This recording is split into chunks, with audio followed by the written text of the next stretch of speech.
सोलापूर महापालिका आरक्षणामुळे आता सोलापूर शहरातील संभाव्य लढती जवळजवळ निश्चित झाल्या आहेत। यामध्ये सर्वात मोठी आणि लक्षवेधी लढत ही प्रभाग क्रमांक 6 मध्ये होण्याचे चिन्ह दिसू लागले आहे। सलग 3 वेळा नगरसेवक राहिलेले शिवसेना एकनाथ शिंदे गटाचे नेते मनोज शेजवाळ यांचा प्रभाग अनुसूचित जाती महिलेसाठी राखीव झाला आहे। या भागात उद्धव ठाकरे शिवसेना गटाचे जिल्हा प्रमुख गणेश वानकर हे मनोज शेजवाळ यांच्यासोबत 2017च्या वेळी एकत्र निवडून आले होते। यावेळी वानकर यांच्या आई शेजवाळ यांच्यासोबत नगरसेविका होत्या, मात्र राजकीय समीकरणे बदलली आहेत। शेजवाळ हे एकनाथ शिंदे गटात आणि गणेश वानखेडे उद्धव ठाकरे गटात आहेत। त्यामुळे या भागात मनोज शेजवाळ यांनी निवडणूक लढवायचे ठरवले तर त्यांना सर्वसाधारण म्हणून लढावे लागणार आहे आणि साहजिकच ही लढत गणेश वानकर यांच्या विरोधात जाईल। वानकर यांचा प्रभाव देगाव भागात मोठा आहे, तर देगाव नाका, हब्बू वस्ती, दमाणी नगर या भागात मनोज शेजवाळ यांचे प्राबल्य दिसून येते। शेजवाळ यांनी अद्यापही याबाबत कोणताही निर्णय घेतलेला दिसत नाही। यासोबत माजी नगरसेवक सुनील खटके हे सुद्धा निवडणूक लढवतील। पूर्वी त्यांच्या पत्नी वानकर शेजवाल यांच्या पॅनलमध्ये नगरसेविका होत्या। या प्रभागात एक आरक्षण ओबीसी सर्वसाधारण झाले आहे। खटके हे भाजपमध्ये आहेत, त्यामुळे खटके कुणाच्या पॅनलमध्ये जाणार याची सुद्धा उत्सुकता असेल। दुसरीकडे वानकर हे सुद्धा भविष्यात आपला राजकीय निर्णय बदलण्याची शक्यता वर्तवली जात असून तशी चर्चा ऐकण्यास मिळत आहे।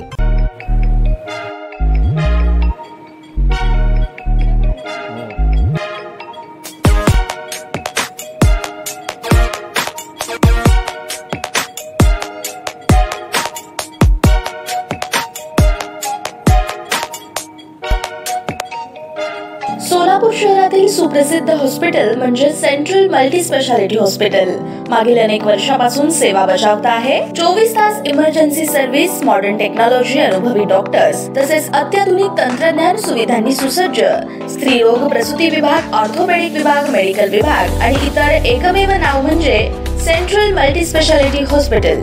पत्ता गणेशपेठ शॉपिंग सेंटर, मंगळवार बाजार, सोलापूर। ताज्या बातम्या पाहण्यासाठी प्राईम महाराष्ट्र न्यूज चॅनलला सबस्क्राईब करा।